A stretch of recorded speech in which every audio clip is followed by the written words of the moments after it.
পর স্বাগত। যাদবপুরে বেশ কয়েকদিন যাবৎ কিন্তু রাজনৈতিক চর্চা শুরু, কারণ যাদবপুর বিশ্ববিদ্যালয়ে ছাত্রদের যে বিক্ষোভ, সেই বিক্ষোভ কিন্তু আজও চলছে। তবে এবার যাদবপুরের ঘটনার প্রতিবাদে ডিওয়াইএফআই এর বিক্ষোভ আসানসোল জেলা শাসক দপ্তরের সামনে এই বিক্ষোভ প্রদর্শন করা হয়। তাদের অভিযোগ যে শিক্ষামন্ত্রীর গাড়িতে আহত হয়েছে এক ছাত্র। এছাড়াও জেলা বামফ্রন্ট দলীয় কার্যালয়ে হামলার অভিযোগ আসছে। তার প্রতিবাদ জানিয়ে ডিওয়াইএফআই এর পক্ষ থেকেই এই বিক্ষোভ এবং অনির্দিষ্টকালের জন্য এই বিক্ষোভ চলবে বলে কিন্তু জানাচ্ছেন ছাত্ররা। এসএফআই দুঃখিত ডিওয়াইএফআই এর যারা সদস্যরা রয়েছে তাদের কি বক্তব্য শোনাচ্ছি। আমাদের বিক্ষোভ হচ্ছে যে খুব স্পষ্ট ভাষায় ব্রাত্য বসু রাজ্যের শিক্ষামন্ত্রী, যার কর্তব্য হচ্ছে যে শিক্ষাকে দেখা, তিনি হচ্ছে যে প্ররোচনা সৃষ্টি করছেন। বিশ্ববিদ্যালয়ে যাচ্ছেন, সেখানে হচ্ছে যে ছাত্ররা তার গাড়ির নিচে পিষে যাচ্ছে, তিনি সেখান থেকে বেরিয়ে যাচ্ছেন, অসুস্থতার নাটক করছেন।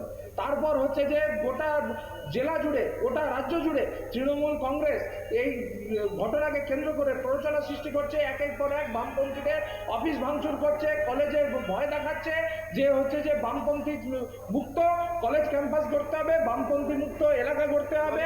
5 মিনিট লাগবে হচ্ছে যে বামপন্থীদের খালি করতে, 5 মিনিট লাগবে অফিস দখল করতে। আমরা বলছি গণতন্ত্রে এই জিনিস চলতে পারে না।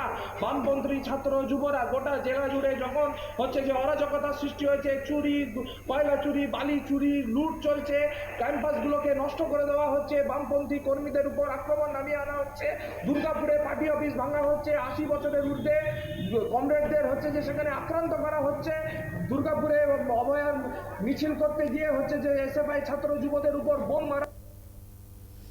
আপনারা শুনলেন তাদের বক্তব্য। জেলায় বামফ্রন্ট কার্যালয়ে হামলার অভিযোগ, আর সেই অভিযোগে নিয়ে কিন্তু আসানসোল জেলা শাসকের দফতরের সামনে বিক্ষোভ প্রদর্শন ডিওয়াইএফআই এর।